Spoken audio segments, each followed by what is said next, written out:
Good afternoon. This is the meeting of the Finance Committee of the Municipality of Central Elgin. I'll call this meeting to order at 1:08 p.m.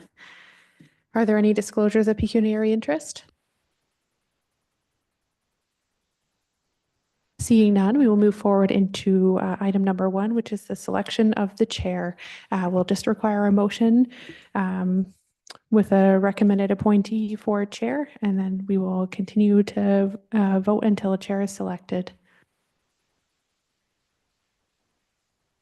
Deputy Mayor Noble. I'll move that the mayor takes the chair.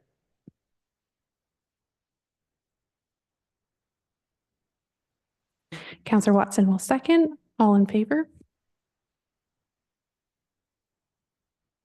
And that's carried. Thanks so much.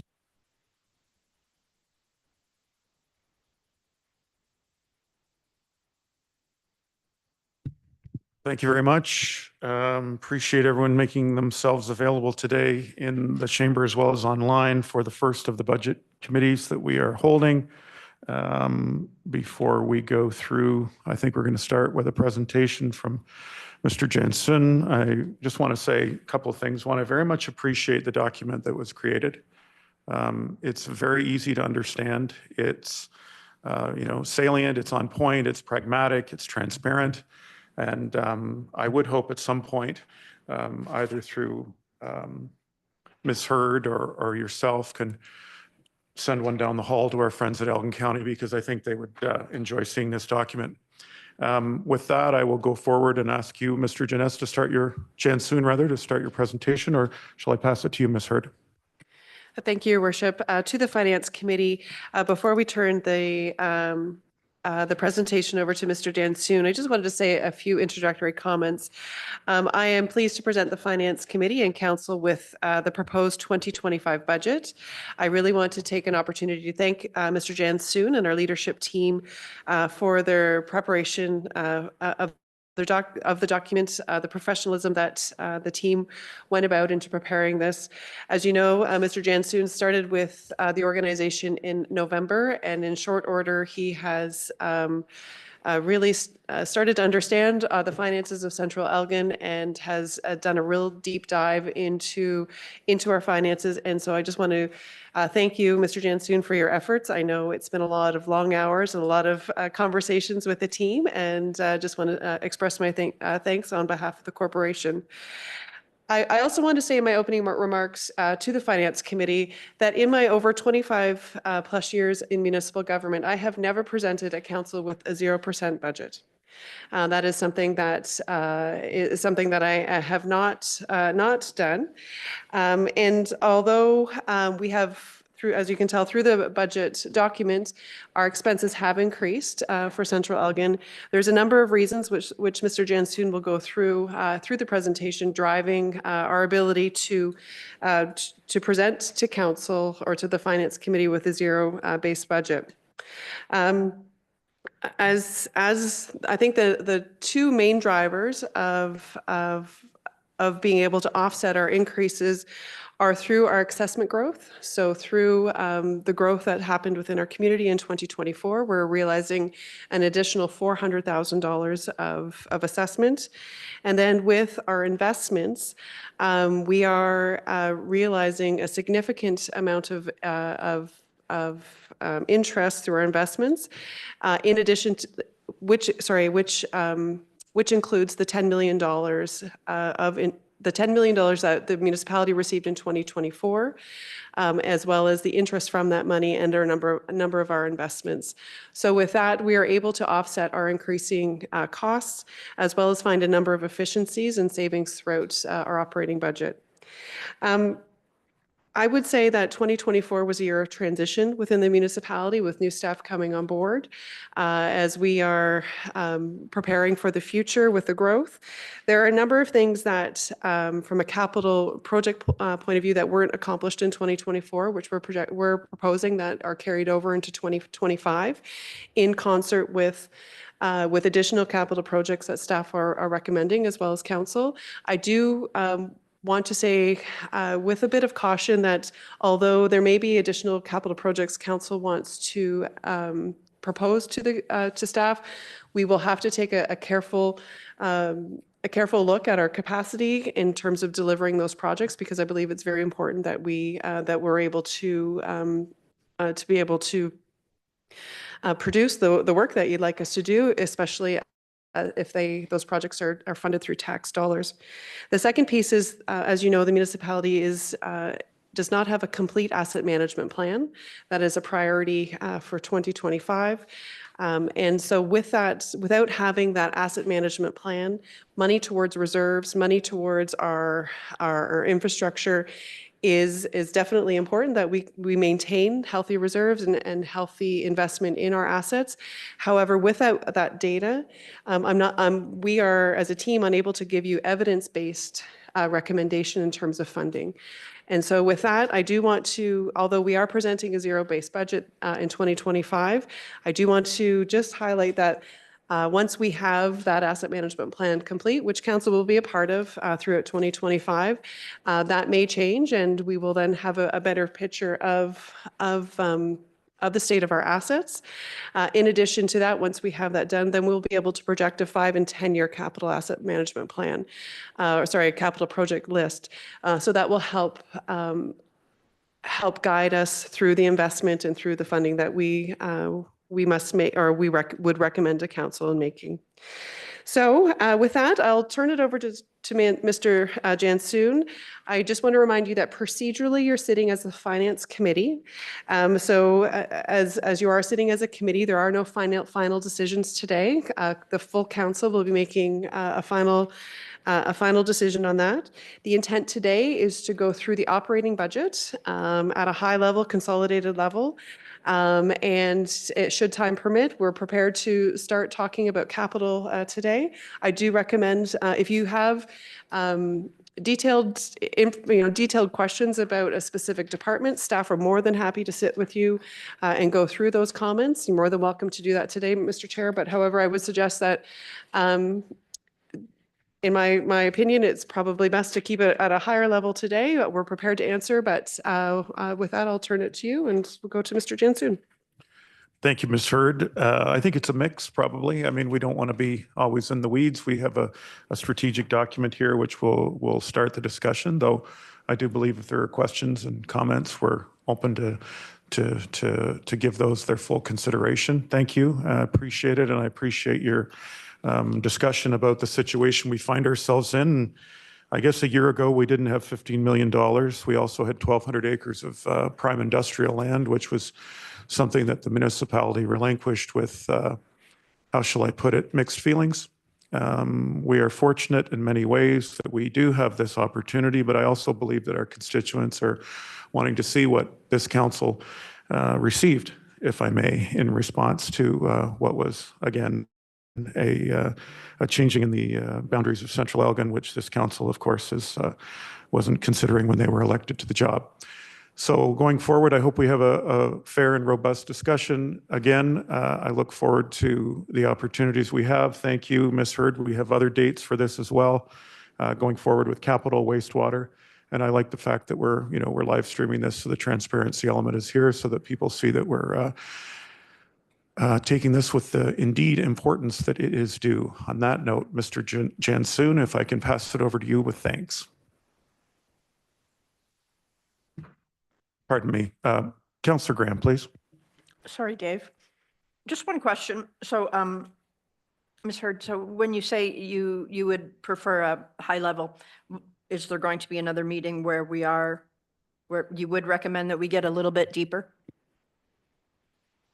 Through the chair, I would recommend that if you'd like to go line by line through a specific department, staff are more than happy to review that with you. I mean, it's completely up to the committee. Should you choose to go through department by line, you're more than welcome to do that. It's completely up to the for committee's consideration. Thank you. Mr. Jensen. Through you, Mr. Chair. Thanks. Good afternoon, everyone. Welcome to our 2025 budget. We will kick this budget off with a brief 10-slide presentation just as an intro to the budget, and I just want to ground everyone with where the budget sits before we actually start the presentation with the departments. So budget highlights. course, the question is, how can we afford a 0% tax rate increase for 2025? That is the number one highlight. Really what we've done here is we've looked at assessment growth, which is $401,000. And we factored in all of the interest earned across both the bank balance and our investments. When we look at that, additionally, it's almost $1.3 million we're adding to the 2025 budget. To put that into perspective from a rate that's equivalent to about a 6.9% rate increase. So that's really how we offset the budget and propose a 0%. That's really the main part of the highlight. We do have some additional highlights. Minimal staffing changes for this budget. We're only proposing 0.25 FTE increase, and that was for fire inspections. Benefits are there as well, which we will go through in much more detail here, but I just want to gloss through. The third is we are maintaining not $4.9 million. As it says in the book, it's actually $4 million of tax levy for current and future capital. The tax levy up there you see is $18 million. $14 million is for operations. 1.9 million is for current capital, and the rest is for future capital. The sum of that is 3.9 million compared to last year at 4.2 million. So we are about 290,000 short of last year. The fourth point, capital schedule, which we may get in yet today. Capital is focused on 60 projects, of which 20 of those projects were carryover from the previous year. The carryover projects from last year were worth about $6.3 million. And the 40 remaining projects for 2025, new projects, 9.2 million. So fairly large capital expenditure for this year, $15.5 million in total. So the impact to the homeowner, the way that it sits now, per $100,000 of assessed value. I thought it would be interesting for the committee to know what 1% rate increase would be. So a 1% rate increase for Central Elgin would amount to $8.36 per year. Please note that is for only 1% and only for $100,000 of assessed value. So when we look at our medium assessed value within Central Elgin, homes are assessed at about 278,000.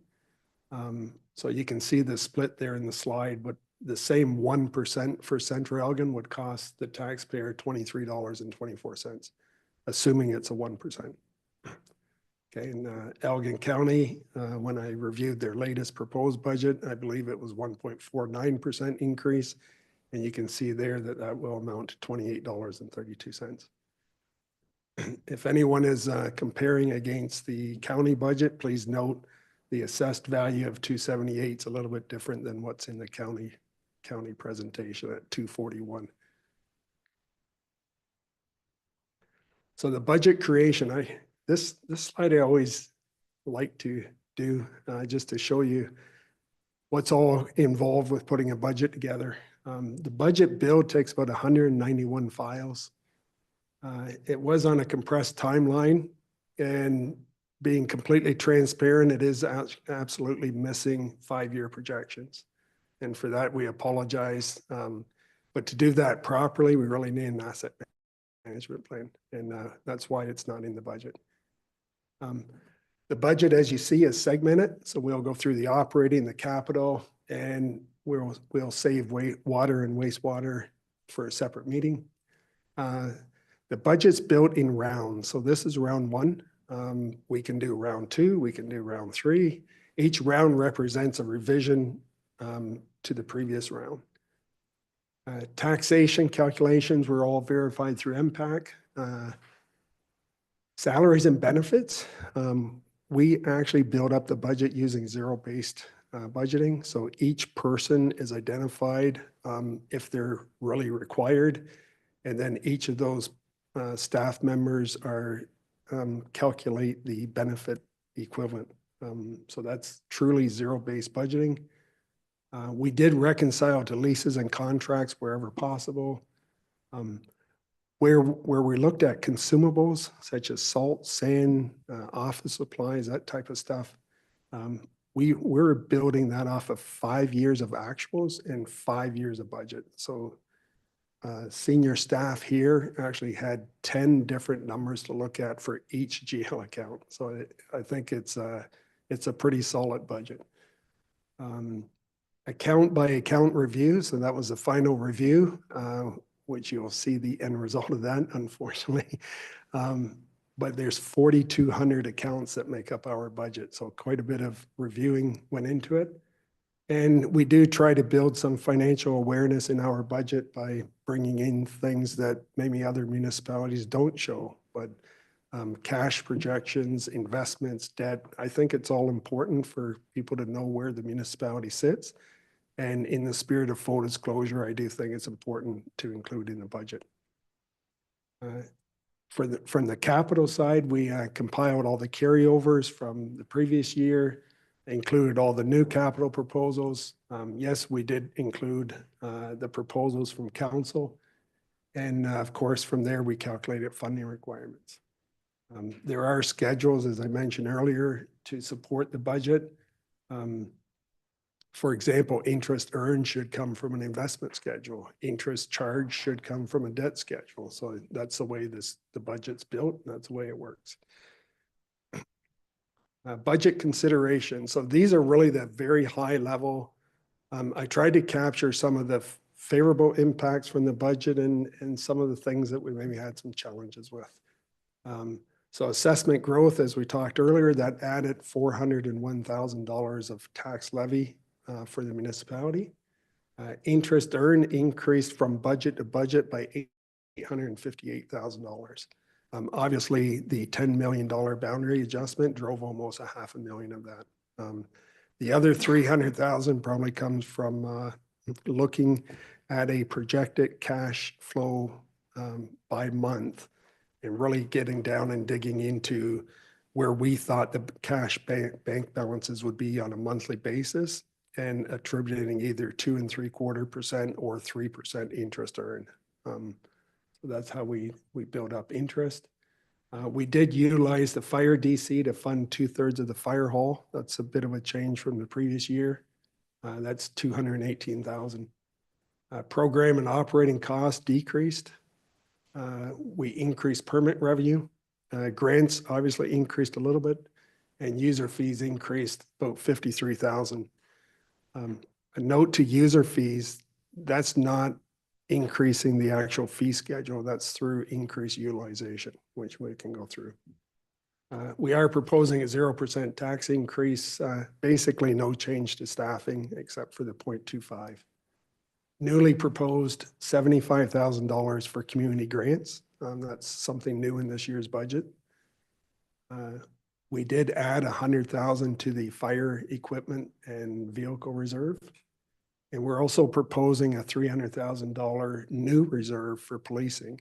The intent there is to smooth out anticipated increases that we should see in 2026. A net of $1.4 million being transferred to the infrastructure reserve to fund future capital. So that's all the good news. Challenges.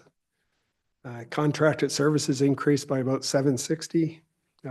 Obviously 340 of that was the OPP services. General revenue decreased by 472, but as you'll see when we go through it, a lot of that was due to revenue recognition, which we can get into. Salaries and benefits increased by 319. The details will be coming.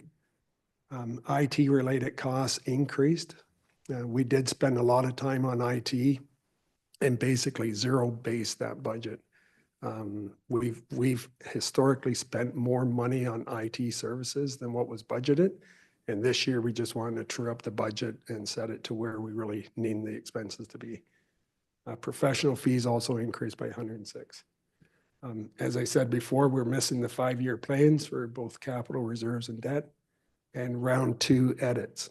Okay, If I may, Mr. Jensen, just to comment here, one, when it comes to the capital reserves and with respect to asset management, Ms. Hurd, you have a plan to address that. So I want to get your comment. But before that, let's not forget when we look at professional fees at 106, we look at salaries and benefits or contracted services. We had a negotiation for perhaps the single largest issue we faced in generation. And with that comes costs for the land deal with St. Thomas. So let's put a little, I just want to put a little perspective on that for the council. So you have lawyers, the consultants et al. That were working on that file. So you've got costs, you've got 15 million in the positive, you get some costs to get there. So do you want to just comment on the asset plan, please? Thanks, Mr. Jensen.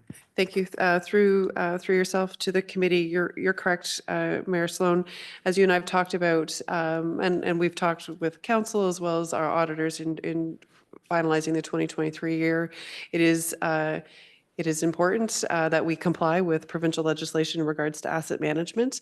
We are not in compliance, so we have our core assets completed. However, our non-core and our service levels, which are required by provincial legislation to be completed by the end of 2025, in order to be compliant, are not complete. So you are correct. I do have a plan in order to bring in some help from a consulting firm to ensure that our asset management or our requirement under the Act is met by Q1 of 2026. Again, working with council to ensure that it's an open and transparent process.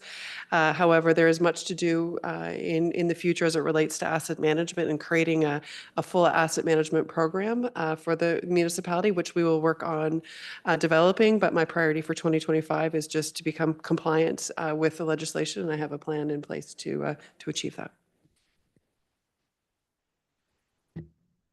Okay, thanks. Round two edits. So upon my review of the budget, there were 4 or 5 things that stood out, which we've documented here. So getting a head start, unfortunately, on round 2, for tax consideration. So these are tax funded misses, if you will, in the budget. A council approved Elgin OPP board for $5,000 that was missed on round 1. County roads reserve correction of $168,000. We need to add that back in. Interpretation of the DCs for the fire station. The study led me to believe that it was 100% funded, and it's not. It's 2/3 funded, so we need $125,000 of taxes. Capital, a missing capital project here for Caesar Road sidewalk was $162,000. And this year they did introduce a new tax class called aggregate extraction. When we were looking at the numbers originally about a month ago, the ratios from the county were not available, and we applied the same ratio as the industry, which makes sense. But there is a change in that ratio going into 2025, causing a $6,053 blip in tax levy. Those tax impacts are $460,000, and we do have a couple of suggestions on how we're going to fund that. For non-tax considerations, when I review the entire binder, the Crescent Ave panel replacement should have read wastewater, not water.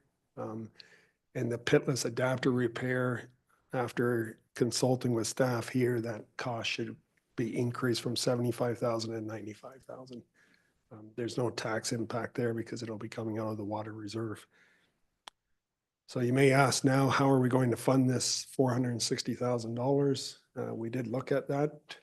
So the $460,000 miss, we're proposing a $25,000 reduction to the community grant. So bringing that from $75,000 to $50,000. $102,000 reduction to the OPP reserve. So that's a new reserve. It doesn't sit on the books as of today. There are a lot of municipalities out there that are putting 50% of the provincial relief toward reserve for next year. So our relief that we received in 2025 was just under 400,000. So I'm proposing to reduce that reserve to 50% exactly. So that's where the 102 is coming from. 91,000, we do in the capital project, you'll see fire equipment was funded from all tax. We're proposing 91,000 coming out of the fire reserve. $11,000 reduction to the asset management plan. Initially, we thought the cost would be 100,000, but just recently, as of like literally last week, we're starting to firm up that price, and I think we have a little bit of room there to take out $11,000. And we're also suggesting to delay the capital project on George Street sidewalk for 230,000. Those considerations, please keep them in mind as we go through the budget, because the document you have in front of you does not include these adjustments. The financial overview, we're almost through this.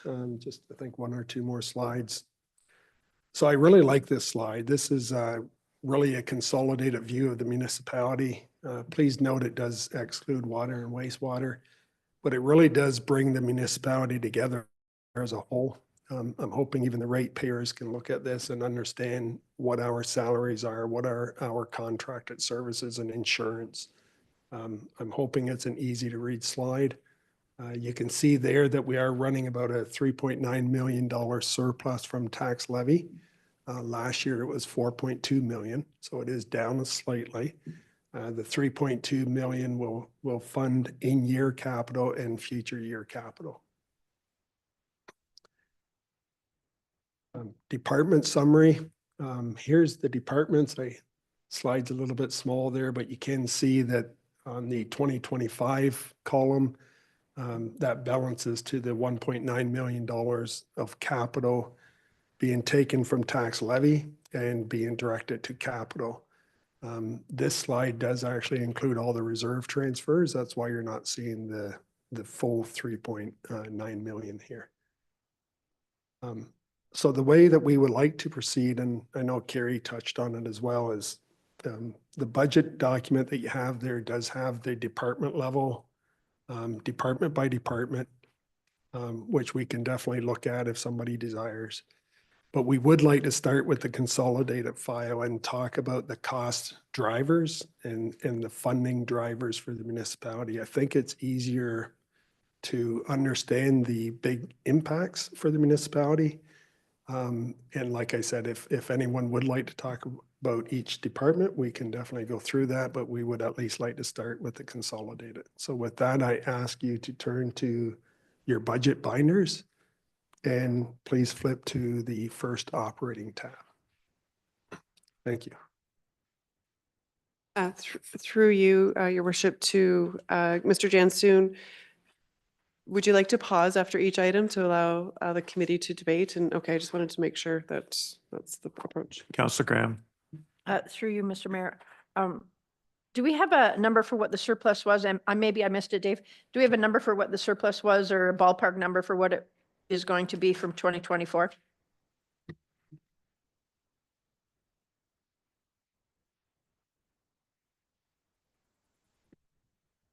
No, not at the current time, sorry.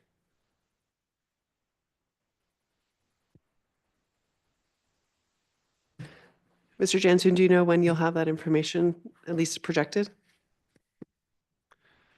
I would think, so 2024 is well underway. Right now we're doing reserve entries. I fully expect to have a report to council in April.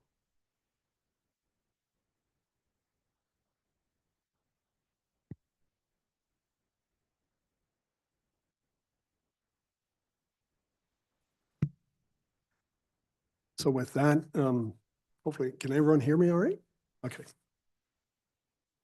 So if we turn in your, hopefully everyone has a budget binder. If you turn to the operating tab,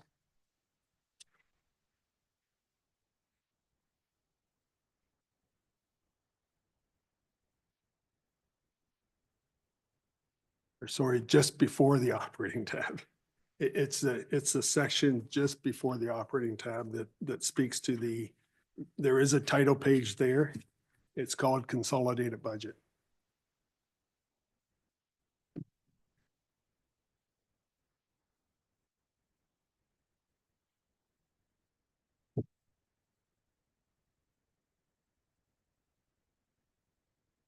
Okay, the first page is kind of what you saw in the presentation, but it gives you a bit more information around 2024 budget to 2025 budget and any favorable or unfavorable variances.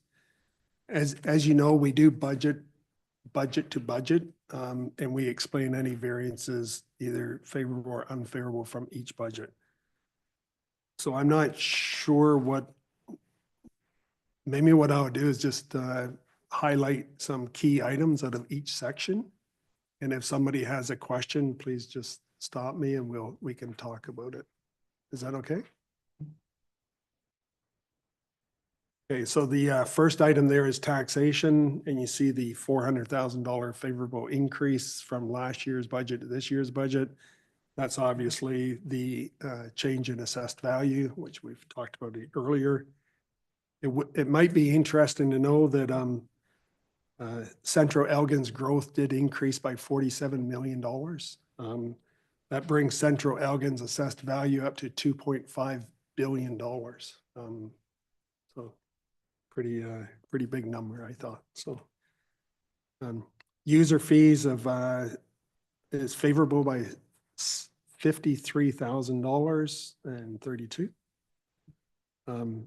Really what this is, we haven't changed the fee schedule yet. We will be bringing that to council in either April or May for their consideration. For the most part, we've kept the fees equal to 2024 fee schedule. But what you're seeing here is an increase in utilization. So as the community grows, more and more people are using the services, and our fees will go up, of course, as the fees, let me start over. Our user fees will increase as more and more residents are using our services. That's what that represents. Grants. I thought this was interesting. This is a bit of financial awareness I tried to build into the budget. The document there shows you 5 different grants that the municipality currently receives. The agricultural drainage, those costs about 33% that goes directly to the farm.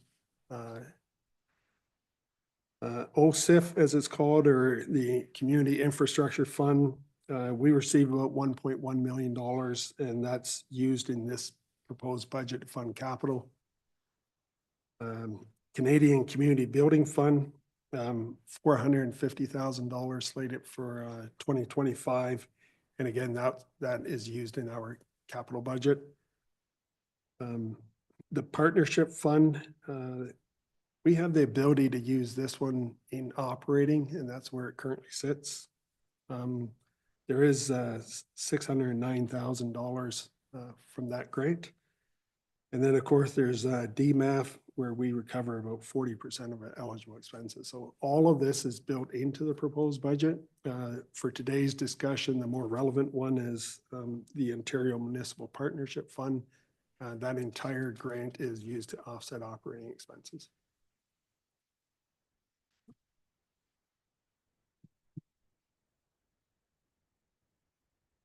Okay, donations is a fairly small number. It just went from last year's budget of $1,000 to 0.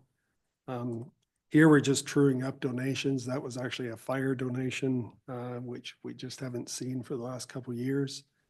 So I didn't see the sense of budgeting it if we're not expecting it. So it was brought down to 0. Interest earned. This is the one that we've talked about quite a bit. Interest earned will align with the investment schedule. The part that you're not seeing is the bank balances. Basically, the $10 million boundary adjustment is driving just over $400,000 of that. We are recommending utilizing this interest to offset operating expenses. We see it as being fair to all residents of Central Elgin, and that's the way the proposed budget's built. Miscellaneous income. This is just the miscellaneous sales, small equipment, and financial adjustments. It's really no change from last year's budget. Building permits, again, this is not a change to the fees. We use the same fees as 2024. This is just acknowledging a higher number of permits being issued. So we're adjusting that accordingly. Okay, permits, licensing and fees. This really includes all revenue excluding building permits. So we do have a large number of miscellaneous revenue, including burn permits, bylaw, animal control, parking fines, and that sort of thing. Again, no change there except for $500. That's just aligning to historical averages. Recovery. So this one's a kind of interesting. This year, what we wanted to do was actually price the use of our equipment using Ontario provincial standard rates. So previous to 2025, the budget, the calculation, those rates were indirect cost only, or direct cost only, should I say. They were missing things like overhead costs, so insurance, admin fees. Ontario publishes fees that we're able to charge county with. And this year we wanted to build the budget using those rates. So within the recovery is almost $112,000 of recovery. It doesn't have an impact to the taxpayer though. This recovery is offset with increased expenses at the county by equal $112,000. So we're recovering it up on top, but we're charging it down on the bottom with a zero impact to the ratepayer.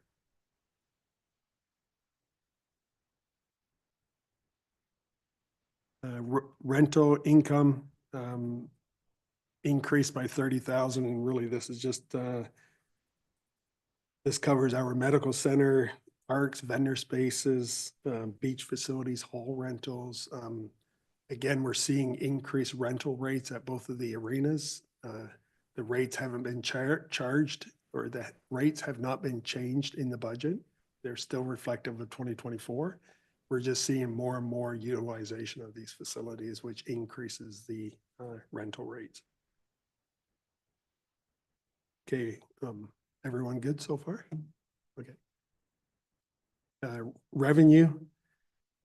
This looks like a decrease of 471,000, but really this is the way revenue has been recognized in the past, and we're just making adjustments to the way it's recognized going forward.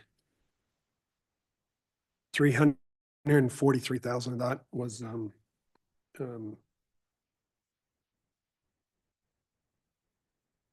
DC revenue. So if you think about DC revenue, as we build and collect development charges on building permits issued,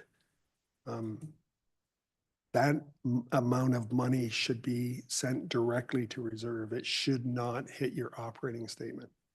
So previously what was being shown was, and I think it was done for full disclosure, the DC that was collected was shown as revenue funding, and it had an equal and offsetting expense. So if we collected 100,000 in DCs, we then showed an expense of 100,000. So again, it didn't have an impact to the ratepayer. I think it was done out of full disclosure, but it's not the right way of doing it. It should not come onto your operating statement. So we've made those adjustments in the 2025 budget. That was 343,000. And another 145,000 was development charges also removed. So 140, so almost $490,000 of just the way we're recognizing DCs. Okay. Does anyone have any questions about that? Okay. So sale of equipment, there is really no budget there. And please note 2024 is not final. So you do see $28,000 there, but that could very well be reversed. Okay. So for expenses, salaries and overtime, the budget was built with a 2% COLA increase for all staff. That does align with our collective agreement, and we tend to do the same with the non-union staff as what we do with the union staff. So we did apply 2% to all staff. We did reduce overtime by 80,000. So overtime went from 180,000 to around 110,000, somewhere around there. But we did reduce it. There's not a lot of overtime left in the municipality. It's just over $100,000. We had role changes. There's a cost of living and the additional 0.25 FTE. So that's your salaries. Benefits also increased. I'm not going to go through all these, but if you see it on the page there, we did have increases like everyone else across the country for CPP, EI, and so forth. WSIB did decrease. OMERS, we did increase. The assumption there is that with the changes that OMERS made in the last couple of years, all staff are now eligible for OMERS. And we built the budget assuming that non-full-time staff would come on and elect to join OMERS. So that's why you're seeing the increase there. I think that's about it. Manulife benefits were estimated at a 6.5% increase. That's the conversation we had with them. Okay, the next page. Let me see. Perhaps I could, perhaps what we could do is jump down to contracted services. The next few are like less than $20,000 impacts. Is that okay with everyone? Okay. Just on the contracted services, we might as well jump into it now. You've got here 339,620 for budget increase of the OPP from 2123 to 2462, correct? Yes. Yes. So shouldn't we be budgeting that for the full amount, which is closer to 2.9? Like the government gave us some money back, no help to our friends down the hall here, but this council was persistent in saying that a municipality such as this one would have to be put forward a tax increase of, was it 3.1% to afford the increase in salaries for the OPP. So help me understand if we're at 2.12, we're not really going from 2.123 to 2.462. We're going from 2.123 to 2.9 because it was almost $3 million. I just want to understand how the budgeting is because next year, our friends in the provincial government gave us a one-time payout, which many councillors said to me, well, that's great for next year, but what about the year after? So help me understand, Dave, if we're doing the right thing. And I'm not asking about, because ultimately it's 2.9. We just got a one-time revenue offset of 600,000. Is that not correct? So yes, the total costs were originally projected at 2.856. So yes, 2.9 million was the OPP. The province issued a refund to Central Elgin and pretty much all the municipalities of just under 400,000. So it's 394. The budget's built on the fees that we expect to pay for OPP services in 2025, which will be 2462,620. I understand what you're saying, and I guess that's why we originally proposed a $300,000 contribution to the newly created OPP reserve to smooth out the potential increases that we may see in 2026. And if I may follow up, we know it's going to be at least 2.89, if not more. Okay, so that's 2 points on the 2026 budget right there. Right, so that's 2% to the ratepayer for 26. Fair? Yes. Okay, just want council to know that because, as I say, we were given, maybe it was the timing of the election, maybe it was the fact that the province knew that these municipalities just couldn't come up with, that kind of a hit from going from 2.2 to 2.9 is substantial. So I just want everyone to understand that if our OPP services, which I mean, I don't know how long we're contracted to them for, yeah, I don't know, what is it, the end of 25 at least, but that would mean that 26 would start with the $3 million. So I just wanted council to pick up on that, or to make sure that we knew that that was the case. Thank you.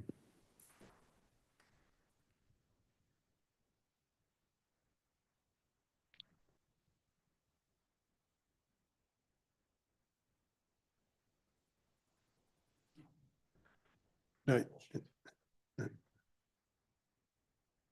no, you're right, though. It's, so when you look at, you know, the 2462 that we have in the budget for police services, even if we had the 300,000 in reserve, which I'm proposing to take some of that out to cover the misses, that would only be 2.7, 2.8.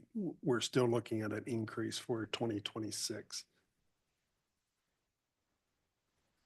Okay, also included in the increases for contracted services is Central Elgin Planning Office. The 2024 budget was budgeted for 3 months. We're proposing to extend that to a full 12-month plan. So that's another 248,000. And then there's some smaller adjustments there you can see in the notes. The two big ones for contracted services are obviously CPO and OPP services.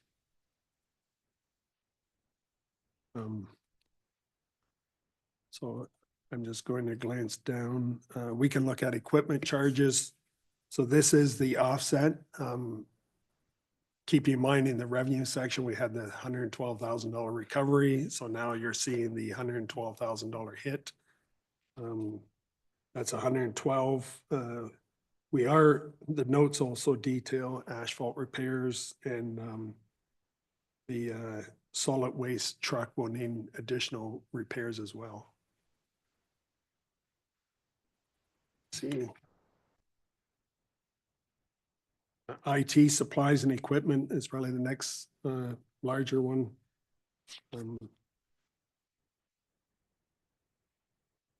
So if we go to the next page, please, under IT supplies and equipment services.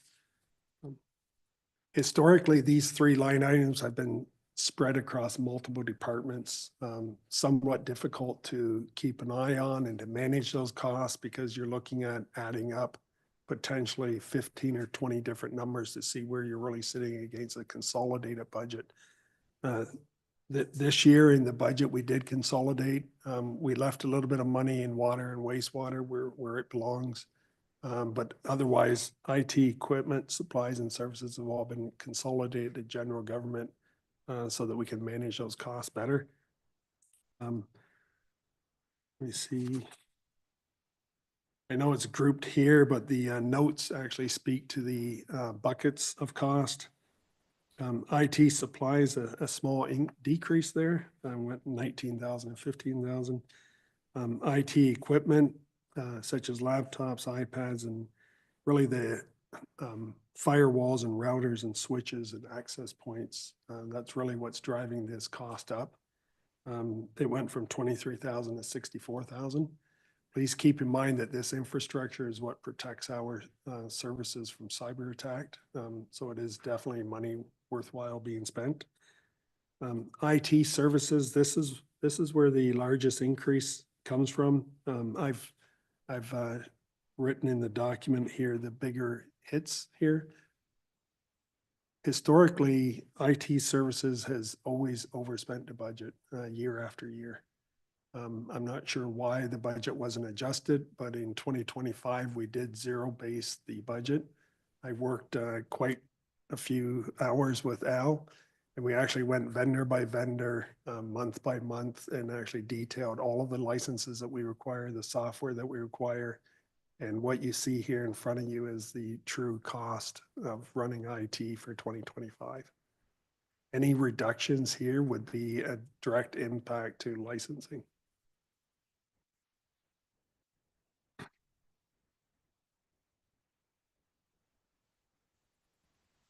I can jump to professional fees if you would like. That's the next big item.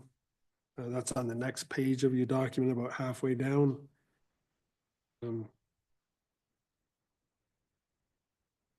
So this line item is actually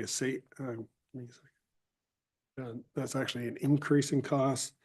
And we do have additional funds in there to monitor the harbor.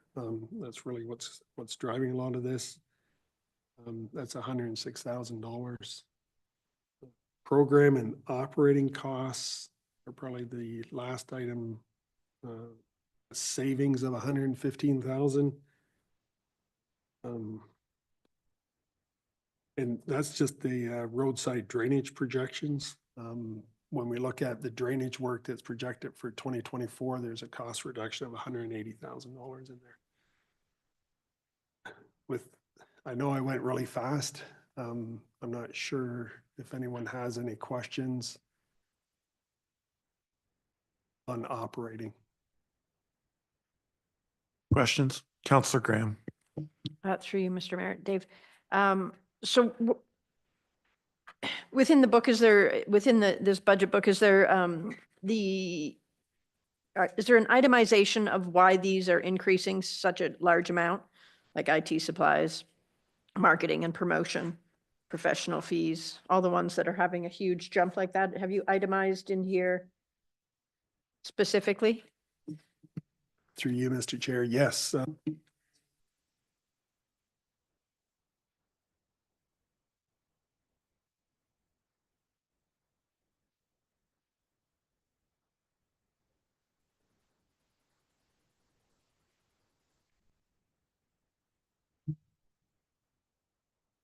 Sure. So like marketing and promotion, I mean, as of whatever date, you've done 10 grand for this year and we're looking at 35, almost 35,000 for next year. And I understand that we had budgeted 43, but if we'd only used 10 by whatever date, December 14th or whatever, I'm just wondering why it's such a large increase, as well as the professional fees. And I mean, you said that the drainage is the program and operating expense, so that explains that one. But the other ones would be great if you could explain those. And as well, if you could just tell me what the total overtime was, if you know the total overtime payout was for 2024 or 2023, that would be great. For you, Mr. Chair. So the last question first, overtime in 2024 was 183,000, give or take 2. And we did decrease that in this year's budget by about 70, I think it was 70,000. As for marketing and promotion, 2024 budget was 40-some thousand, and we're proposing this budget at 34,700. You're right. When you look at the actual 2024 posted to date, it's only showing $10,000. I think with the addition of our, she left, with the addition of our Monica joining our senior leadership team meeting, we're hoping to have more emphasis and direction on marketing and communication. We didn't want to take it all the way back to 2024 level, but you do see there that we did take $10,000 out in recognition of the amount that was spent.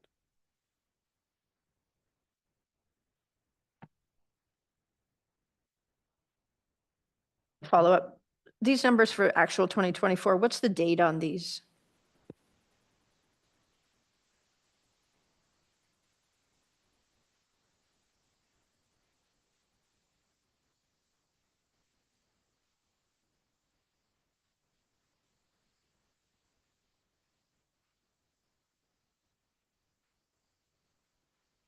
Sorry, those are the full year amounts then?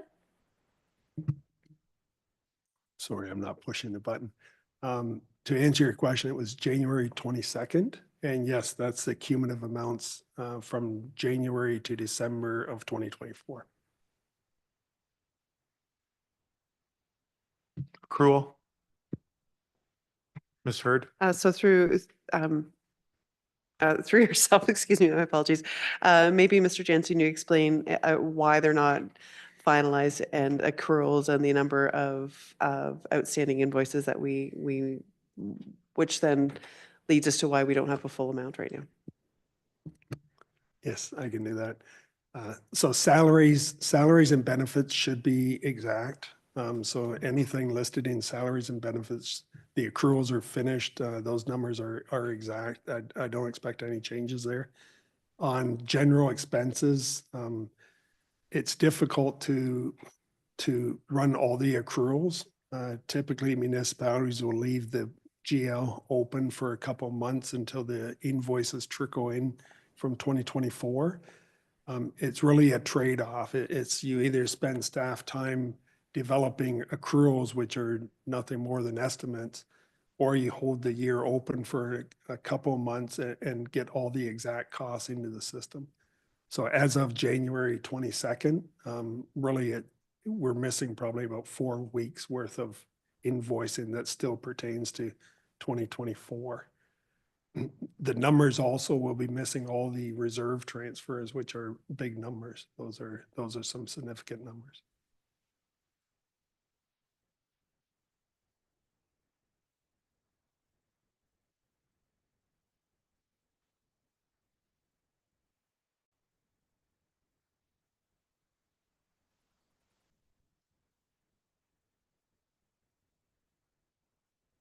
Ms. Hurd? I think we're at the time, if council has any specific questions in regards to the operating budget, or any of the proposals, whether it's the community grants, the reserve fund, if you have any suggestions, any comments, I think it would be helpful to have those now. And then should we come to kind of the end of operating, then we can pause and maybe start talking about capital. It's up to the committee. Questions, comments? Councillor Bachman, thank you. In regard, thank you very much, David. That was an awesome report, and I appreciate all the effort and time your staff has put in. Looking at the recommendations for the policing and the proposed, I guess, 2% increase to meet the need of that budget. I'm looking at this from a pragmatic point of view that if we don't do it now, we got to do it later.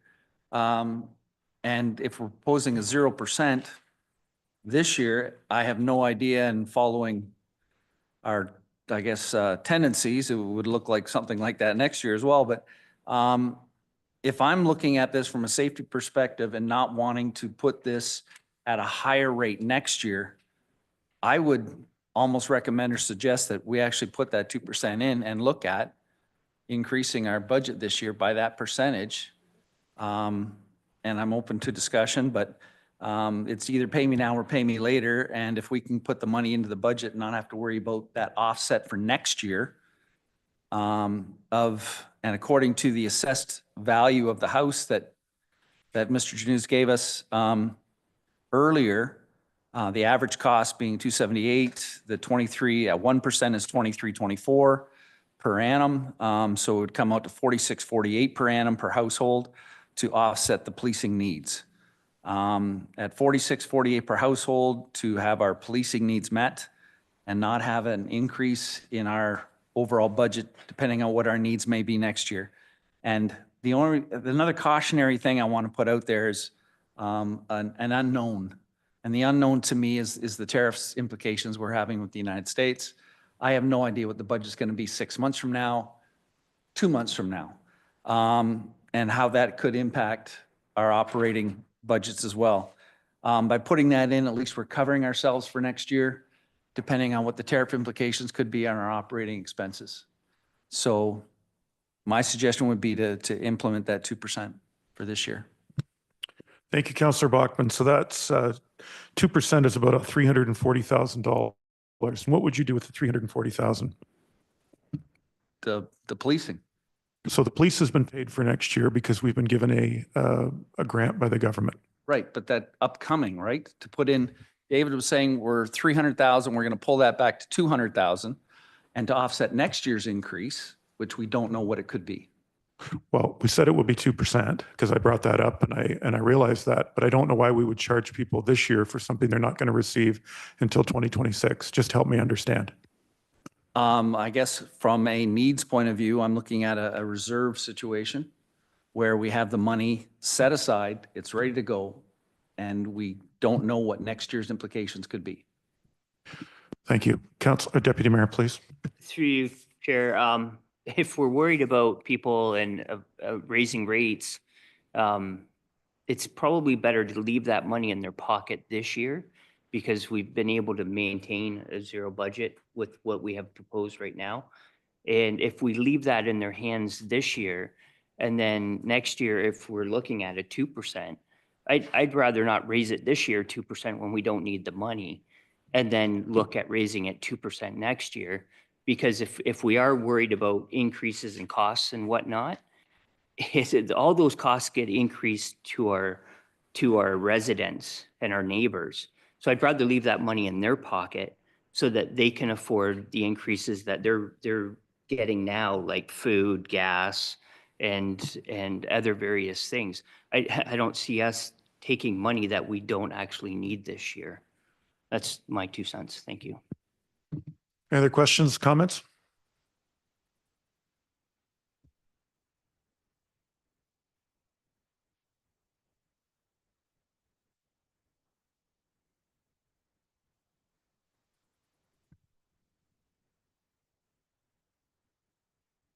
So what's the committee want to do? We've had some discussion here. We can switch to capital, use this time and continue to discuss.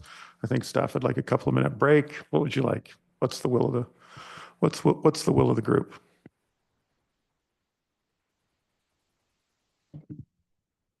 Take a break and continue? Other councillors? Anyone else wish to comment?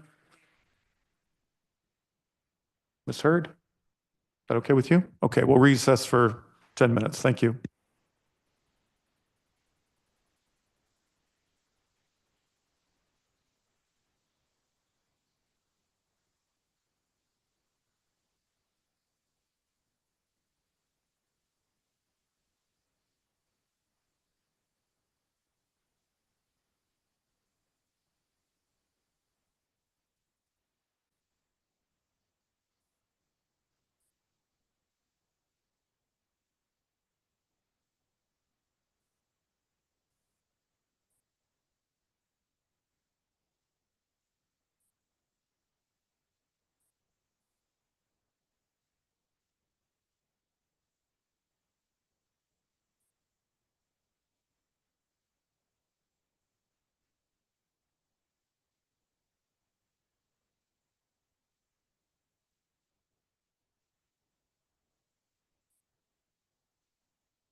Okay, we're going to proceed now into the capital, and I'll pass it to Mr. Jensen.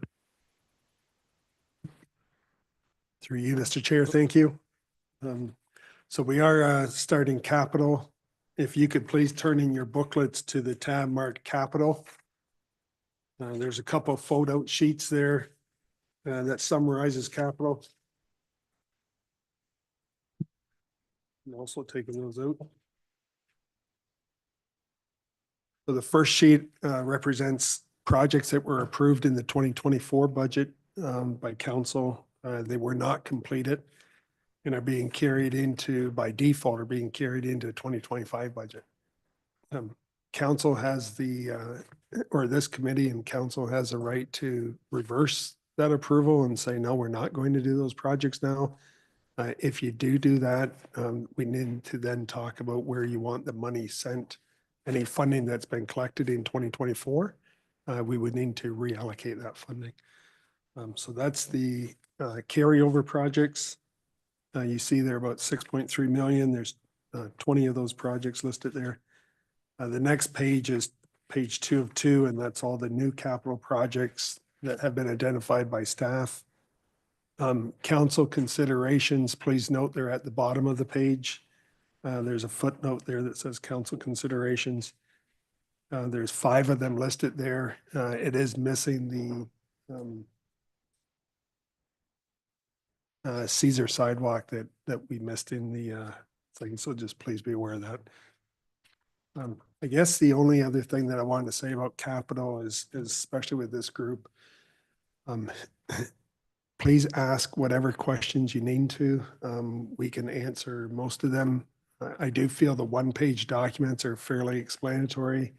They do include a reason for carryover for any projects that weren't completed last year.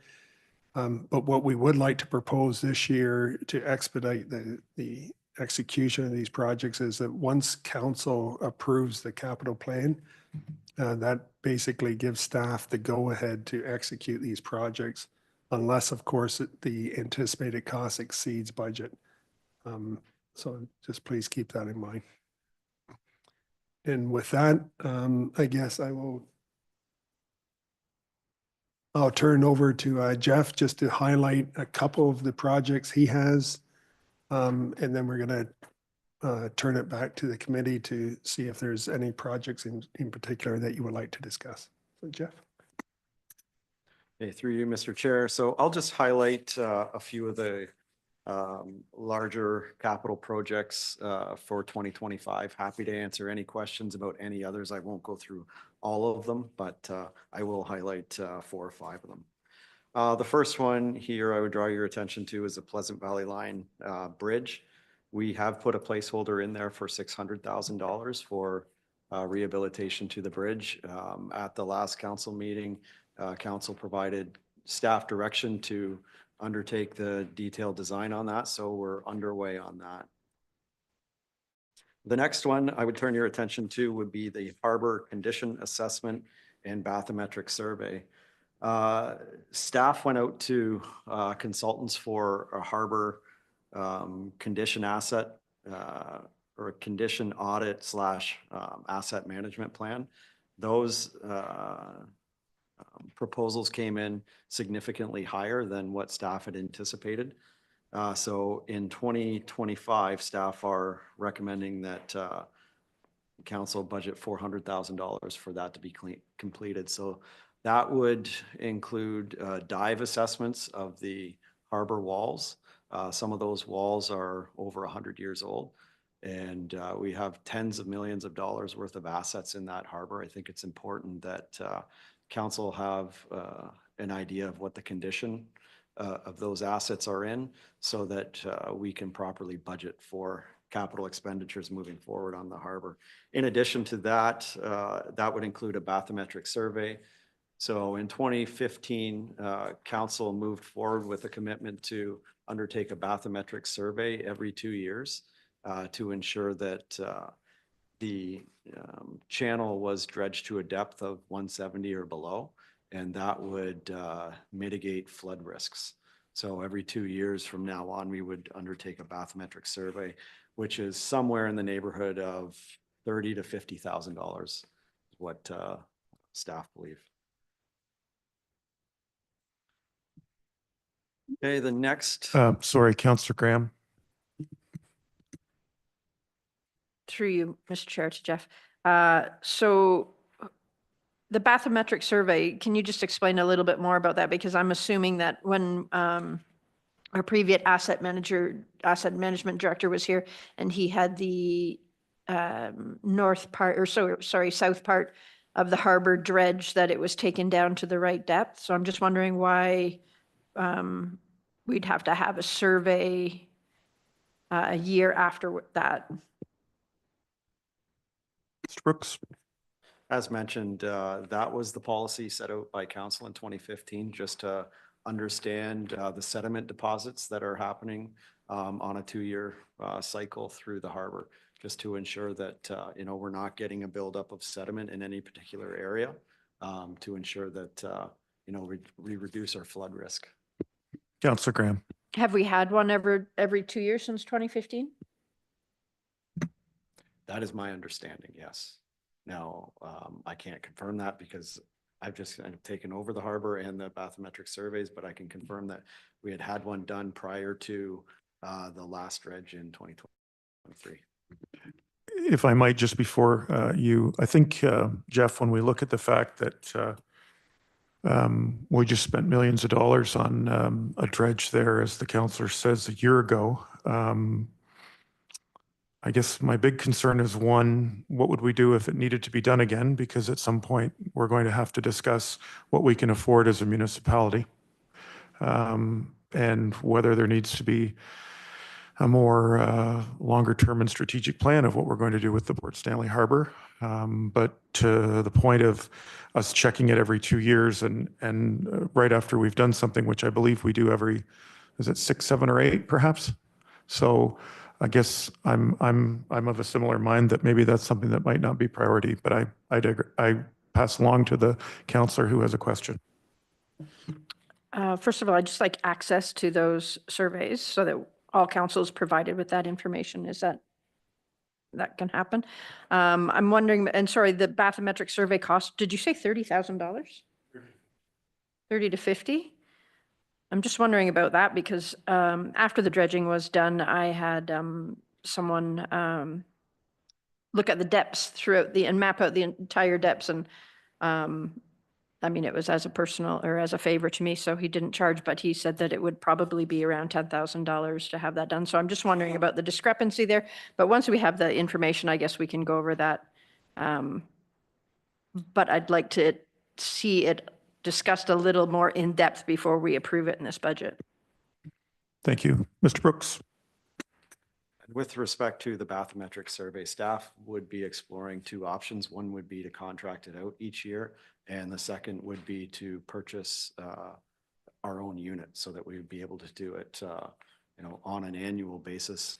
And it might provide additional benefits where we can do the bathymetric surveys on our stormwater management ponds, which we're also required to keep an eye on as far as sediment loading in those ponds as well. Thank you.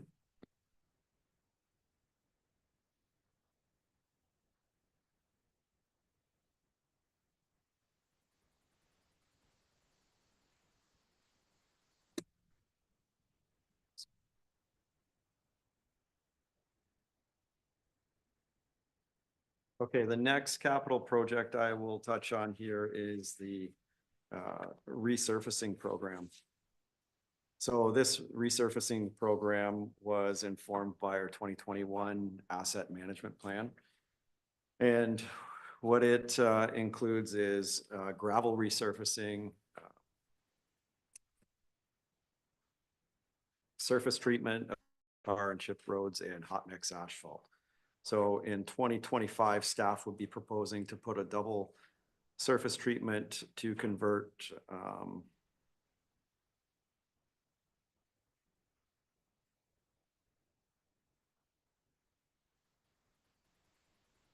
okay, so the gravel conversion would be Roberts line from Quaker Road to Jamestown line. So we would be taking a gravel road there and converting it to tar and chip.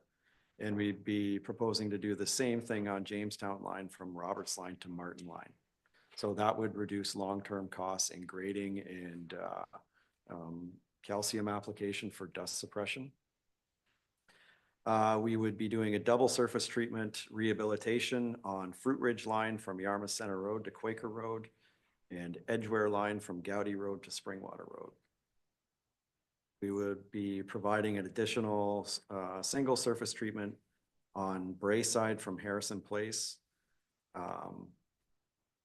Actually, sorry, the Braeside Street from Harrison Place to the east end would be a double surface treatment and microsurface, similar to what was done on Cornell and Prospect Street about 2 or 3 years ago. We did the same application on Stone Church Road, north of Sparta Line, and we've seen that program be fairly successful in, taking a fairly beat up road, putting a minor application on it, and providing a better level of service on that road.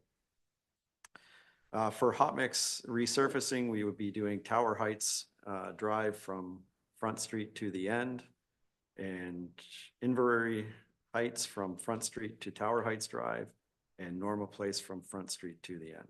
And that would be our resurfacing program. The last one I will touch on before I open it up to questions would be the Union Pumping Station and Force Main. This is the project that we recently did an addendum to our EA on. Sorry to interrupt you. I was keenly interested in that. But the deputy mayor had a question about the last comment. Through you, Chair. Jeff, the Edgeware line, that's it, right around that Yarmouth Yards area. If we do some improvement on that road with that construction going on, is that a good thing to do now, or just on that? Like, I don't think it's a big project, but where Edgeware goes over to 73, I believe. Would there be much construction traffic that's using that road to access? We don't anticipate, we're trying to keep the heavy trucks onto the county roads, but we can definitely look into that, do a traffic count to see if we can pick up what kind of truck traffic we have down Edgeware and report back.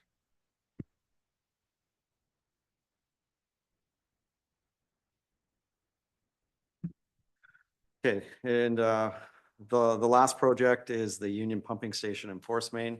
Again, that one was the project in which we undertook an addendum to the environmental assessment to take a second look at the route for routing that force main from the pump station in Union to Port Stanley. The detailed design for this project is estimated to be 1.1 million, and that would be funded from development charges. Now, that $1.1 million is really a placeholder at this point in time.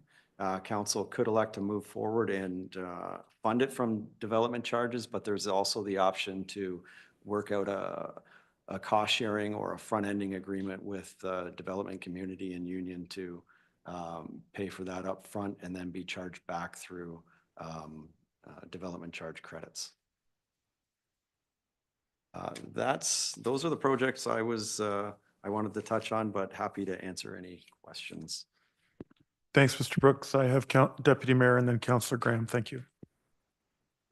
Through you, Chair. Just a question about the St. Thomas Animal Shelter. It's 170,000 on our budget. Not sure. The process on that one, I guess, is my question.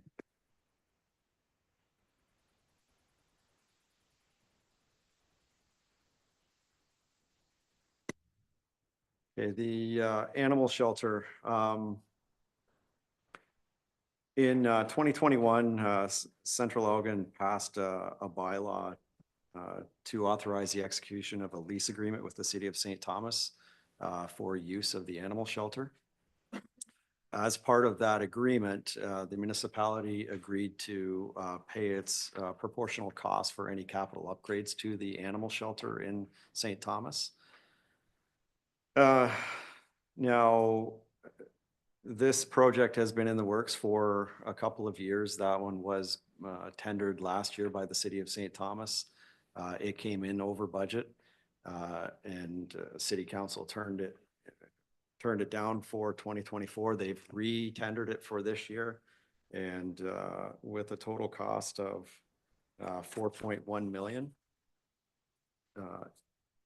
Part of that cost will be made up through donations, and the remainder of the project will be funded proportionally by the 3 municipalities who are using that animal shelter, which would be the city of St. Thomas, obviously, Southwold Township, and the municipality of Central Elgin.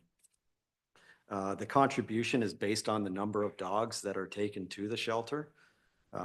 And when you take a look at the number of dogs that were taken to the shelter through Central Elgin, that is how we calculate Central Elgin's portion of the cost, which is at $170,000. Supplementary? Through you, Chair. So how many dogs would Central Elgin send to St. Thomas? Just curious now.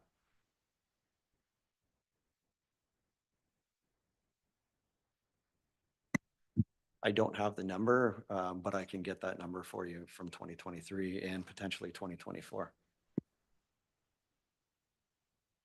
Thank you. Councillor Graham.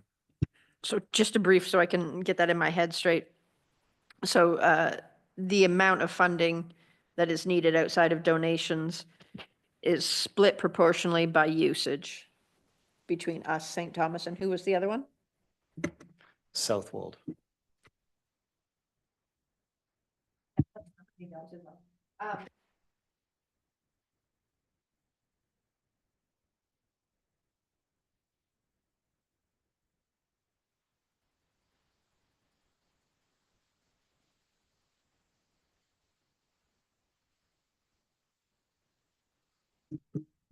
Mr. Brooks?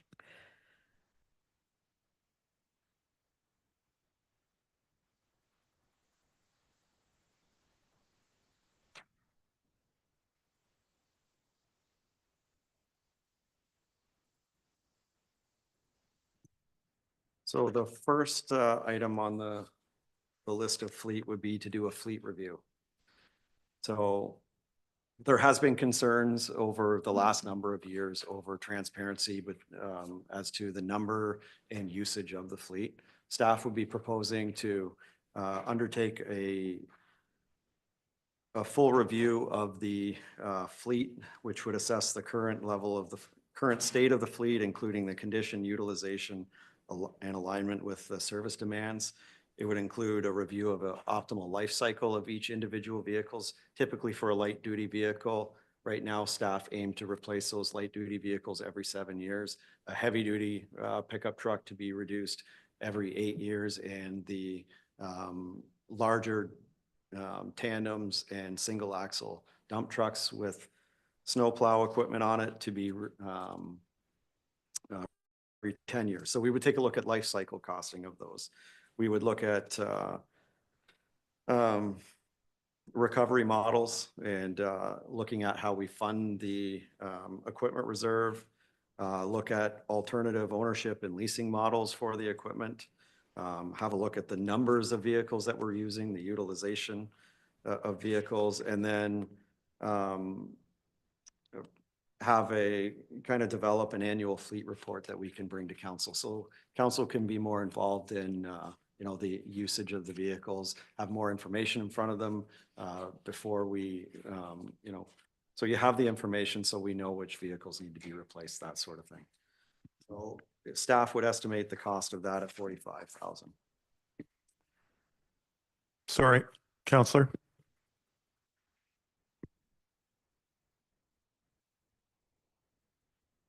Since we have 3 mechanics, so I'm assuming that we don't pay for labor outside of the salaries of the mechanics that we have on staff. So it would just be the cost of repairs would be like the cost of parts. Is that correct? That's correct, unless there's a very specialty item that needs to be sent out. 98% of any repairs are done in-house.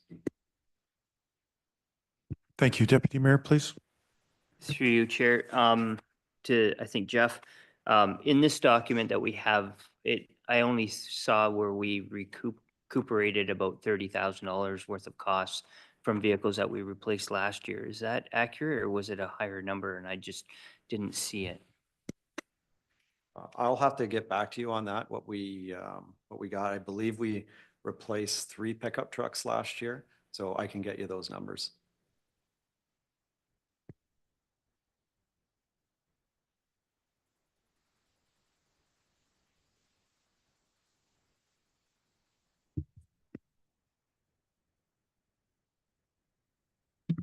Okay, the next one is a replacement of truck 33, which is a single axle plow.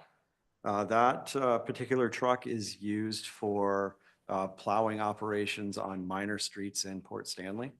So staff would suggest that by doing some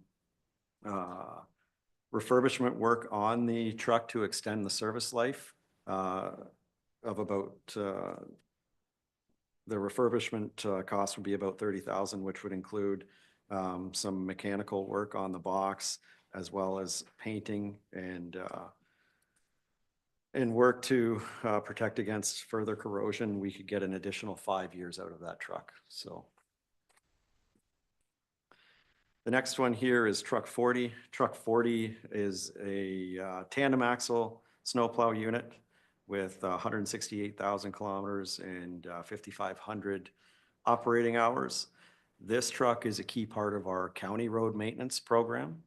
And again, as I mentioned earlier, staff would recommend replacing these units on a 10-year rotation. It's essential that these units are on the road and aren't being serviced during winter storms such as we had over the last couple of weeks. So that one would be a replacement cost of $370,000.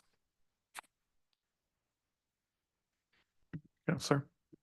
And sorry, you said it only had 168,000 kilometers on it? That's correct. Yeah. How many years? This one.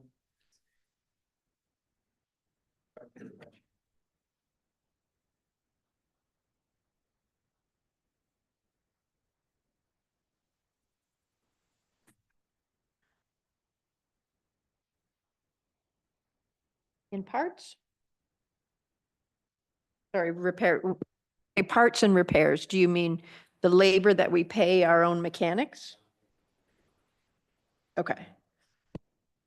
So if we're just looking at parts, do you have a number? Since we're paying those mechanics anyway, their regular salaries for them to be here 9 to 5 or whatever hours they work. Do you have the number of the repairs that are just the parts? I don't in front of me, but I can get those.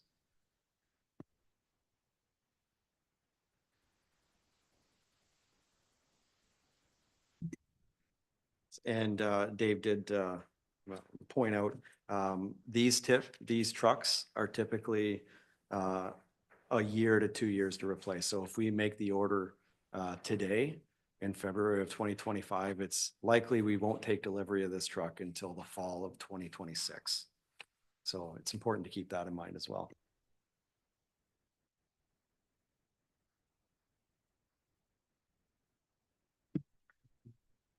Through you, Chair. Jeff, is this truck just used for snow removal, or does it have another purpose throughout the year?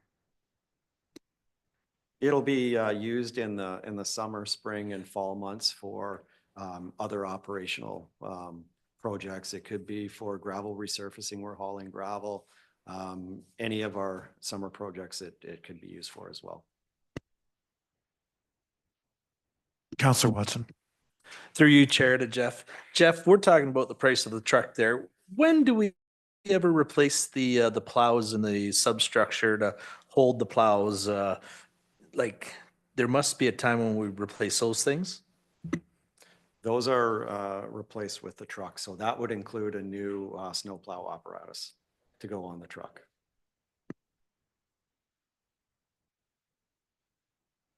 Okay, the next one is one of our 2 trackless sidewalk machines.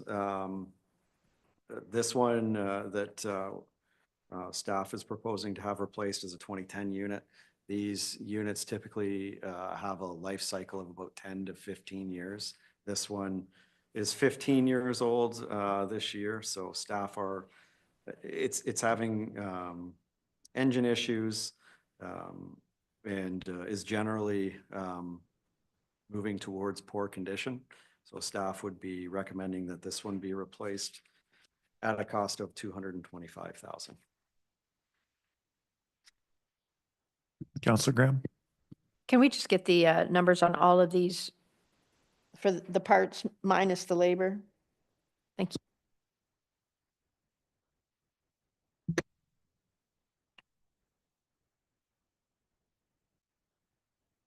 And the last piece of equipment on the fleet list is a replacement of the street sweeper. A number of years ago, we purchased a street sweeper. It was a used unit, I believe at the time it was approximately 15 years old. That street sweeper now is approaching, I think it was a 91. So we're 29 years old on that sweeper unit. The life cycle of a sweeper unit is typically 12 to 15 years. So, we've gone beyond the useful life of this sweeper. If you see this sweeper in action, it sweeps, but it's not a very effective unit. And staff would suggest that being that the municipality has a beach town in which we continuously have beach sand blowing in from the beach, plugging catch basins, that sort of thing. The more we can have a unit out there sweeping that sand out of the curb lines, out of the gutters, out of the catch basins and storm sewers, the better off we are. Then, we reduce our risk of flooding there. So I would suggest that continuing to utilize this street sweeper is not a great option. Staff did look at using a contractor to do it. It's estimated to have a contractor come in and do a sweep in the spring and the fall, and then just have a sweeper unit do a sweep of Port Stanley on the before the long weekends. We would have a cost of approximately $65,000 per year. $65,000 per year is what the estimate is on that. Now, that's just based on the current level of service. I would suggest that we increase the level of service with a street sweeper. If you go in to the city of St. Thomas, that street sweeper is working almost every day. I don't know that we need to have it going every day, but I think sweeping the gutter lines on a more frequent basis would be a better level of service. That's it for the fleet. Happy to answer. Oh, sorry. The cost is $477,000 on that sweeper. So it's a significant cost on that sweeper unit.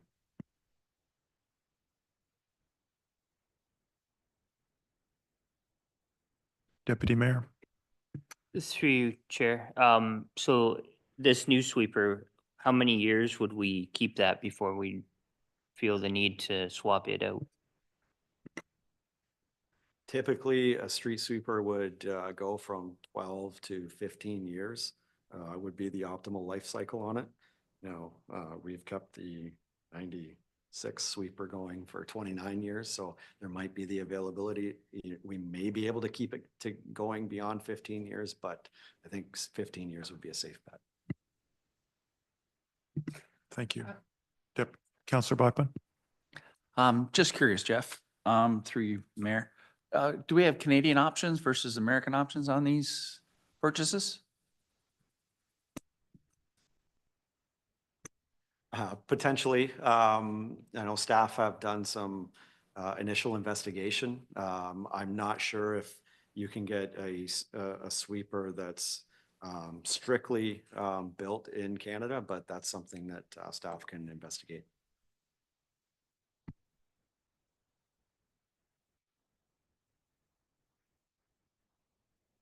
Councillor?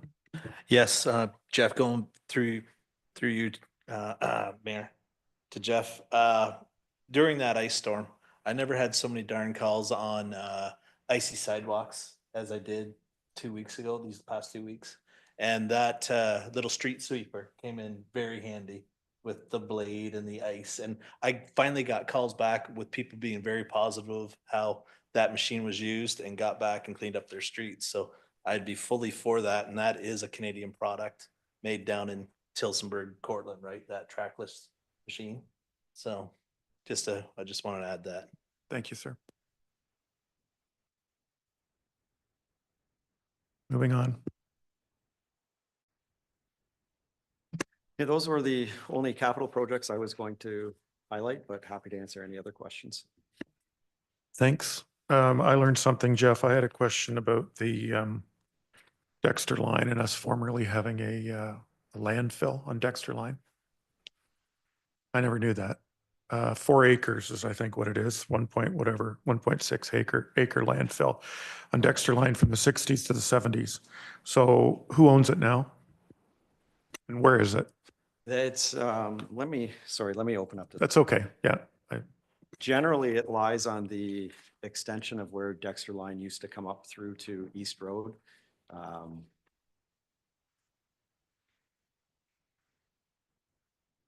But it's in private ownership at, Okay. so. So it's in private ownership. The reason I ask is I just don't know where the 4 acres is. If it's in private ownership, is it to be developed? Is it near the water tower?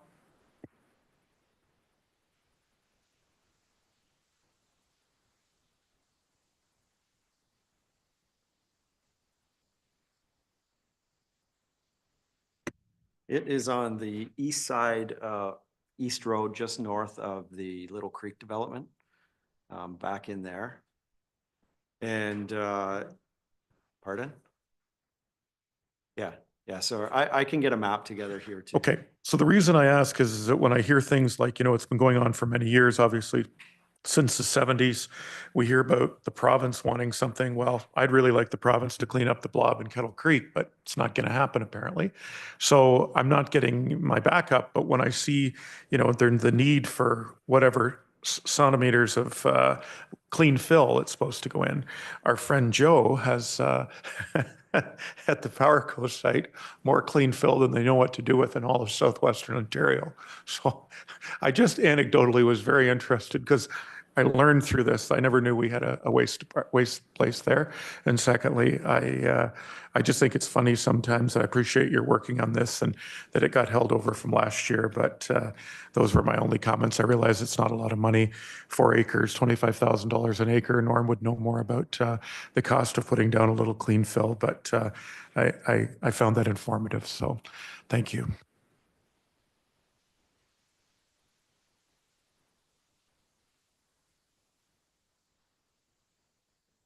Has anyone else got any questions or comments going through? Ms. Hurd, anything from your end? We're going to continue on. What are our next steps, folks?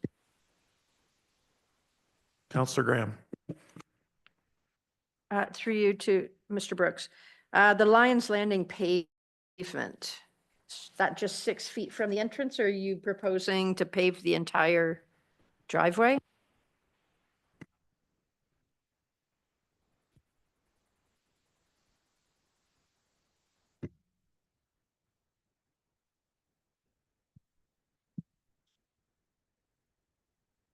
Staff would be proposing to pave from Carlo Road, going, what is that, southeast across the tracks, and just to the other side of the entrance to the Canagio Yacht Club. So it wouldn't be the full extent of Lions Landing, but it would get us through what I understand is the major problem area near the tracks and rehabilitate that. And can you just explain to me why? My understanding is the remainder of the gravel driveway through Lions Landing is in fair condition, and it's wasn't required. Staff can certainly look at paving the entire length, but I was going to say hopefully I was going to get in trouble because I was thinking the other way too. If I may, just can I, so when it was brought forward to us or to you probably, and both of us, it was just when you're pulling out, they had trouble getting traction. And, you know, we do have a private marina and that's only used for 2 or 3 months a year. And although we want those people to be very happy, when you have an exit, Jeff, right past the sidewalk, there was too much gravel and there was some slippage. So like the counselor, I was thinking when you asked you were going for more, I was going for less. So in a way, that's just a consideration. So if you look at it, it's what you call the mat or whatever between the, what's it called between the sidewalk and the road, the apron. Close. Thank you.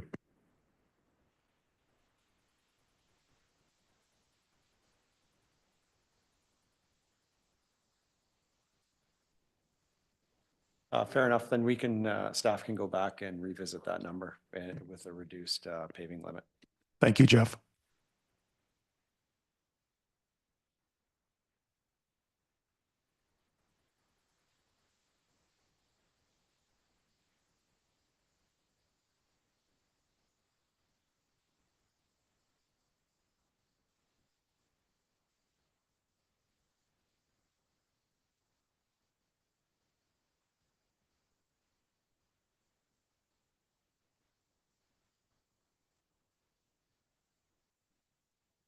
Yeah, go ahead.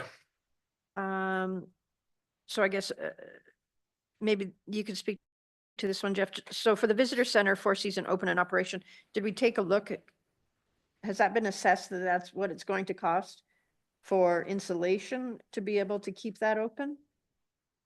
21,272 under council considerations.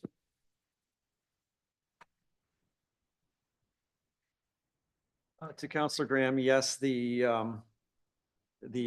capital cost for that one to keep the visitor center open year round would be basically 17.5. And that would include some fiberglass insulation over some of the exposed pipes, as well as a floor scrubber and an epoxy floor coating, an anti-slip coating on the floor, for a total of 17.5. Now that would introduce additional maintenance and operational costs, which are estimated at $3,700 for additional cleanings. So just so that I'm understanding, so that's the entire cost that we need to have it weatherized. That's correct. So, Counselor, I was going to ask, I have a question. When it comes to our council considerations, I see we have a couple of items here and the sunshade, that's for Belmont. Great. Swing set extension. Union Street Park in Belmont. Great. Visitor Center, Port Stanley. When we have things, Jeff, like the Port Stanley Village Association that came forward with some recommendations, and maybe this is something you could comment on and the budget committee could give me their thoughts. So there were some low-hanging fruit for Port Stanley, and a lot of them I think were looked at, and they have to do with flags for geese and stuff like that. And then there was this big consideration of washrooms for Little Beach. So we had thought about what our opportunity or what our obligations are, and there was a lot of interest in having something like that. And when I look at these items that are put in, I looked at a couple of items for saving here. I didn't know, and now know that the George Street sidewalk is being recommended to be put off till 2026, correct? What would the committee think of some sort of a feasibility study? So if we're approached, regardless if it's in Belmont or if it's in Port Stanley, Union, New Sarum, and a community group says, we really want to build a X or Y. So as opposed to, is it fair for us to go to staff and say, okay, this is something that's under there. I mean, this council talks about needs and wants. I mean, there's needs and there's wants. So is it a want to have a better washroom at the Port Stanley Little Beach? Perhaps. Would there be opportunity to drive revenue from more parking to help, all that kind of stuff? Is it fair to ask staff for some sort of a budget amount for a feasibility study of what a new washroom in Port Stanley would look like? Ms. Hurd? Yes, so through yourself to the committee, absolutely. I mean, that is generally the way most municipalities will approach opportunities or suggestions from community groups when they are making suggestions as it relates to, because we don't have an asset management plan. I would fully support doing some sort of needs assessment in regards to washrooms. I don't know if Mr. Brooks has anything further to add. And just may I on that, and if that needs to be put forward to the asset management plan, fine. But when we have a great idea that we get a plan sent to us saying it's going to cost $700,000, right?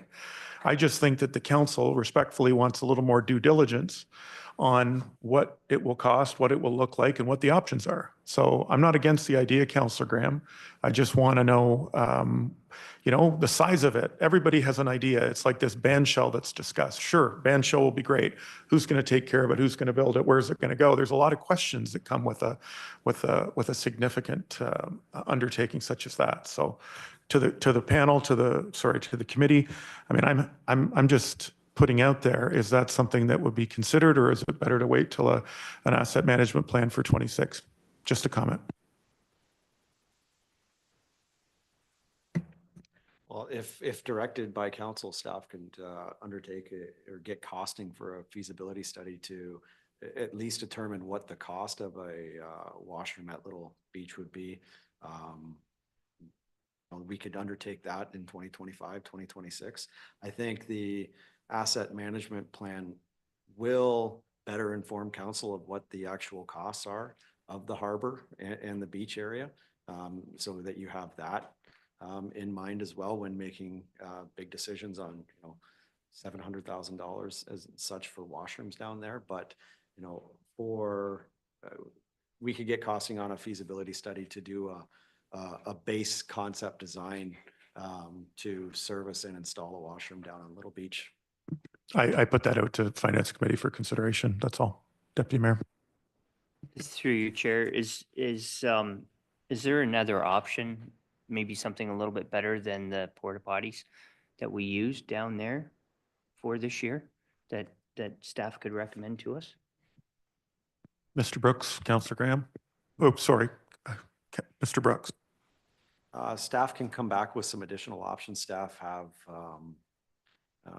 done some minor investigations to alternatives for Little Beach, and I can have our manager of parks and facilities take a bigger, a deeper look at that and provide some options for council to consider. Thanks. Now, I know, Councillor Graham, you'd suggested that the mayor be in charge of cleaning those washrooms. Is that correct?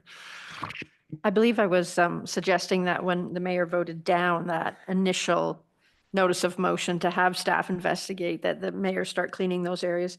But if we're going to do that, I think we might as well take a look at, or I would suggest that we take a look at the use of Papa Joe's now that it's sitting there empty for 2 years and it's just starting to be an eyesore, that we have some options of what we're going to do with that little building as well.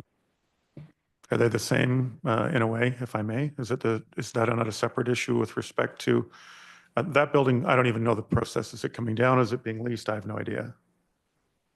Ms. Hurd?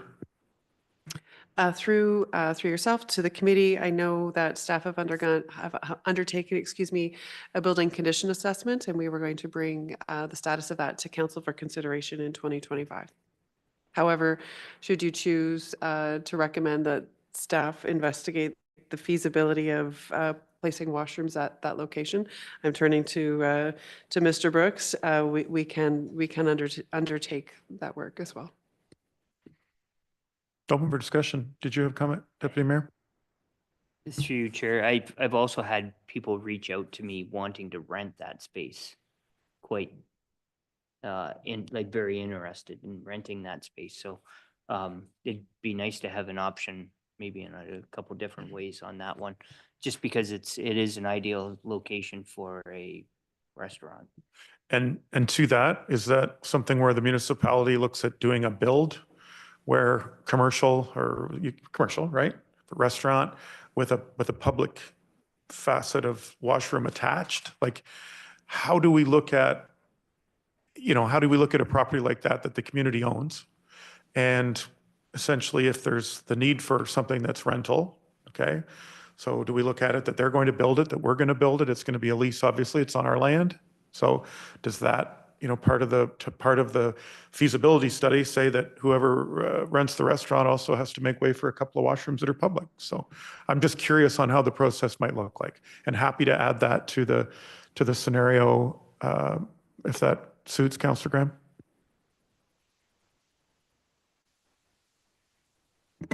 Yeah, staff can investigate some options for 115 William there and report back now that we have the building condition audits and estimates complete for rehabilitation on that building.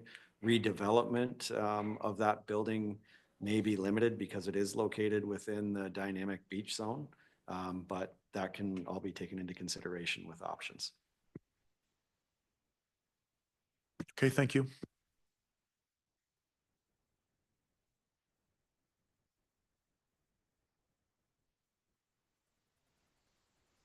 Any other questions, comments from council? Sir? Through you, Mayor, and this seems really small and diminutive, but Erie Street staircase repairs for only $28,000. Do not let that get in a sad state of repairs that we have to ever rebuild it like some of the other staircases in the municipality. So thanks, Jeff. Thank you.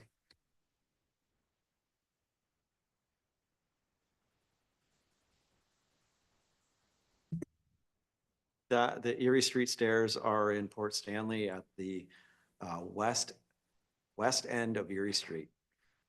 There are residents on top of the hill, and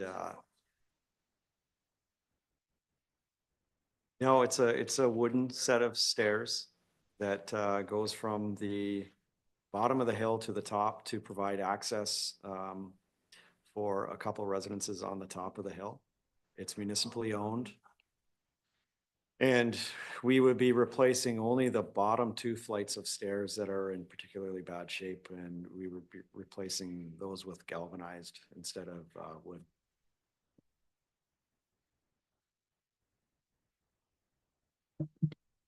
Does that not make it slipperier in the wintertime? No, they would have traction on I'm trying to think of the word. They would be textured.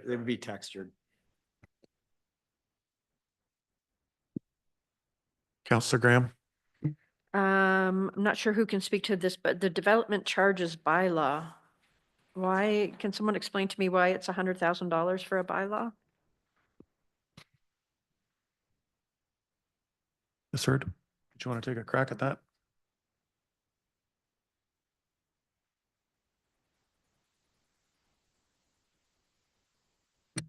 Through your worship to Councillor Graham, as you'll see in the business case, not only does it take into account the development charges for our Union Streets or our servicing. Currently, our information to our current bylaw is outdated and not recovering our full costs as it relates to fees for development. So phase 1 would be a specific update to our development charges to ensure that we are recovering our costs as it relates to servicing. And then the second one is our municipal-wide development charges bylaw is outdated or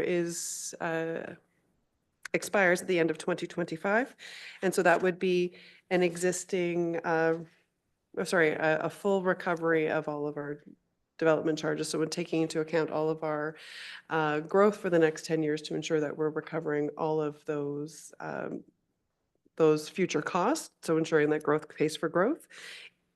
In the business case, it outlines a number of things as it relates to our housing needs assessment, a growth study, all of those pieces of policy work that needs to be done to inform our DC bylaw. It is also important to note that the work that the $98,000 that is proposed for this work would be recovered through development charges. So we would ensure that any development charges we collect would offset this cost. So are those consultant costs then? We're farming out to do those? So as it says in the business case, we have retained Watson Associates, who has done our development charges and our gross needs study work for the municipality in the past. Thank you. So we're at about 2 hours and 10 minutes. I think we've had a pretty thorough run. I'm happy to take any questions. That said, we have another meeting planned wherein if anything from either of the first two sessions comes forward, I know there's going to be some discussions and more questions coming. Keep them coming. I think the staff are pleased to get those, that we will move on to the next meeting and leave this one today where we are, if that's okay. Seeing any shakes around the head or heads around the shake? Shaking of the head is what I was trying to say, or nodding of the head. So with that, the next date, Ms. Hurd? Through yourself to the committee, we have earmarked March the 3rd from 3 o'clock to 5 p.m. So March the 3rd, 3 o'clock to 5 p.m. Does everyone want to just take a look at their It's next Monday. next Monday? And in advance, if there's any questions, please make sure that those come through. We're happy to, I think everyone's happy to get those and to discuss. Is